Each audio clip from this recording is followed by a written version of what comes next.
नमस्कार दोस्तों, क्या हुआ? टाइम पास नहीं हो रहा?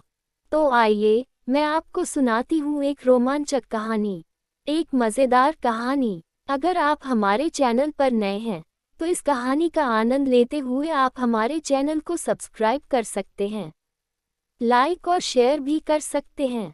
और हाँ, बेल आइकन को तो ज़रूर प्रेस करें, ताकि हमारी नई कहानी आप तक सबसे पहले पहुँच सके। हमारे पुराने दोस्तों को हमारे साथ जुड़े रहने के लिए दिल से शुक्रिया, धन्यवाद, थैंक यू। एक छोटे से गांव में पिंटू नाम का शरारती लड़का रहता था। उसकी सबसे बड़ी पहचान थी उसका जिज्ञासु स्वभाव और हर चीज में नाक घुसाने की आदत। पिंटू दिन भर नए नए खेल करता और कभी कभी ऐसी शरारतें कर देता कि पूरा गांव उसके पीछे पड़ जाता। एक दिन गांव में मेला लगा। पिंटू ने अपनी गुल्लक तोड़ी और मेले में पहुंच गया। मेले में तरह तरह की दुकानें थीं, लेकिन उसकी नज़र एक बूढ़े बाबा की दुकान पर पड़ी। बाबा के पास अजीब अजीब चीजें थीं, हवा में लटकता हुआ पत्थर, खुद से झूमती हुई झाड़ू और एक चमचमाती बोतल। बाबा जोर जोर से बोल रहे थे, ये कोई साधारण बोतल नहीं, ये है गुनगुनाने वाली बोतल। इसे गुनगुनाओ और चमत्कार देखो। पिंटू का दिल मचल उठा। उसने अपनी सारी जमा पूंजी बाबा को दे दी और बोतल खरीद ली। बाबा ने उसे चेतावनी दी, बेटा, इस बोतल का सही इस्तेमाल करना। गलत गाना गाया तो ये भूत तुम्हारी शामत ले आएंगे। पिंटू ने चेतावनी को हवा में उड़ा दिया और बोतल लेकर घर आ गया।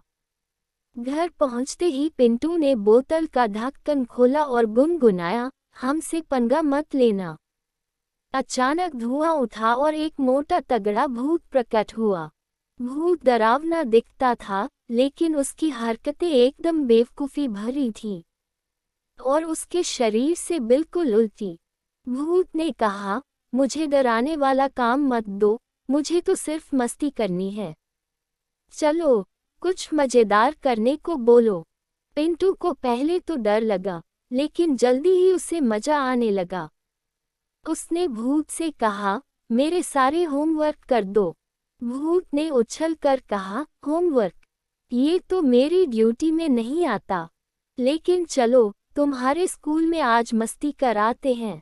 अगले दिन भूत पिंटू के साथ स्कूल गया। क्लास में टीचर जैसे ही गणित पढ़ाने लगे, भूत ने ब्लैकबोर्ड पर ऐसा चित्र बना दिया कि पूरी क्लास हंसी से लोटपोट हो गई।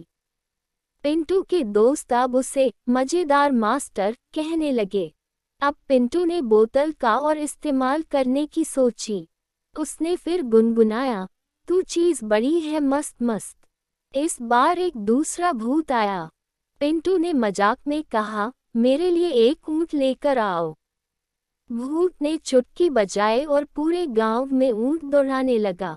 ऊंटों की धक्कामार रेस से गांव वाले परेशान हो गए।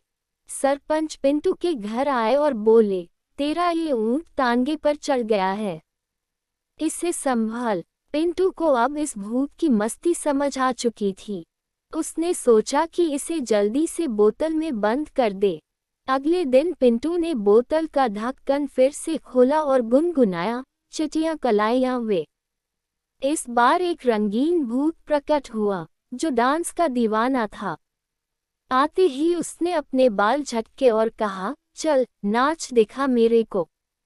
पिंटू ने डांस करने से मना किया, तो भूत ने पूरे घर को डिस्को फ्लो बना दिया। गांव के लोग हैरान थे कि पिंटू के घर से लाइटें क्यों चमक रही हैं। जब वे देखने पहुंचे, तो हैरान रह गए, पर थोड़ी देर बाद तो पूरा गांव भूत के साथ ठुमके लगा रहा था। पिंटू का पिता थक कर बोला, पिंटू, इस भूत को वापस बोतल में डाल, नहीं तो ये पूरे गांव को बीमार कर देगा। पिंटू की शरारतें कम होने का नाम नहीं ले रही थीं। उसने फिर बोतल का ढक्कन खोला और गुनगुनाया, पप्पू कांट डांस साला। इस बार एक बूढ़ा झगड़ालू भूत प्रकट हुआ।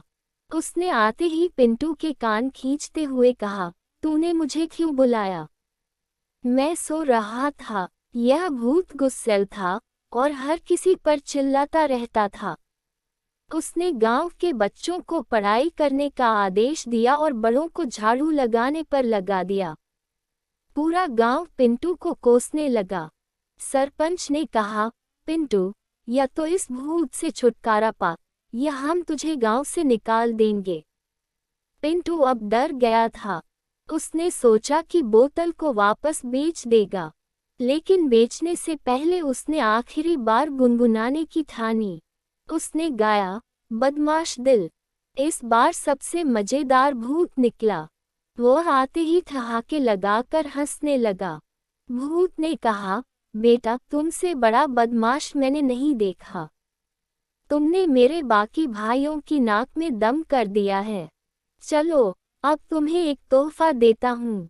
भूत ने गांव वालों की सारी याददाश्त मिटा दी, लेकिन एक शर्त रखी, अब इस बोतल को बेच देना और मुझसे कभी मिलना मत।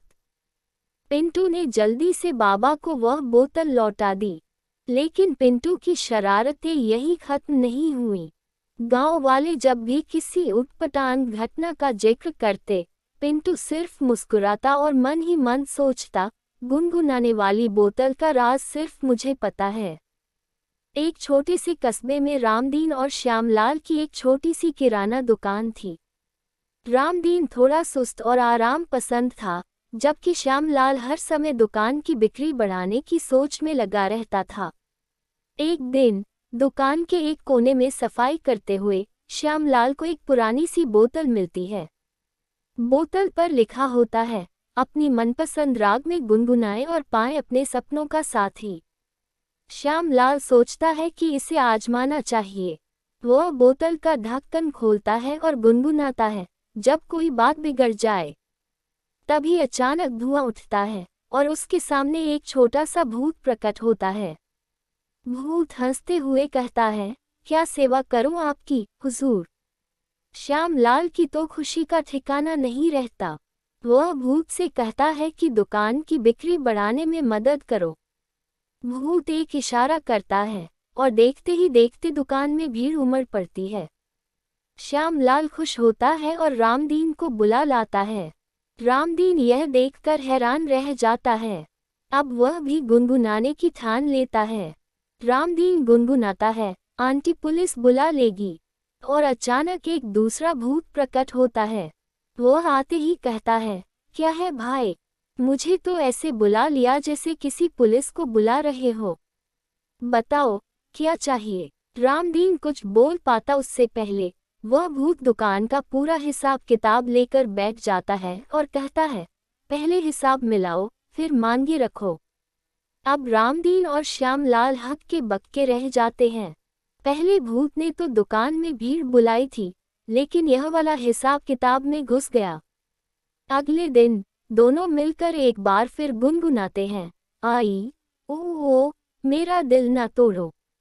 इस बार एक लंबा गठीला भूत प्रकट होता है, जिसके हाथ में डंबल है। वह आते ही कहता है, क्या रे, तुम लोग मुझे यहाँ बुलाते हो और अपना देहात वाला गाना सुनाते हो। थोड़ा डिस्को ट्रेंड में आओ। वह झट से दुकान के बीचों बीच डांस फ्लोर बना देता है और कहता है, चलो पहले डांस करके दिखाओ, फिर मैं तुम्हारी मदद करूंगा। अब बेचारे रामदीन और श्यामलाल को अपनी दुकान में डांस भी करना पड़ता है और पूरे कस्बे के लोग तमाशा देखने लगते हैं। लोग समझ नहीं पाते कि यह किराना दुकान है या डिस्को क्लब। आखिरकार थक हार कर रामदीन और श्यामलाल एक आखिरी बार गुनगुनाते हैं, तुमसे मिलके दिल का है जो हाल क्या कहे। और इस बार जो भूत प्रकट होता है, वह बुढ़ापे में हौंफता कांपता भूत होता है। वह आते ही कहता है, क्या भाई, बुजुर्गों को भी चैन नहीं लेने दोगे। फिर वह दोनों की ओर देखता है और बोलता है, तुम दोनों को चाहिए तो बस मस्ती।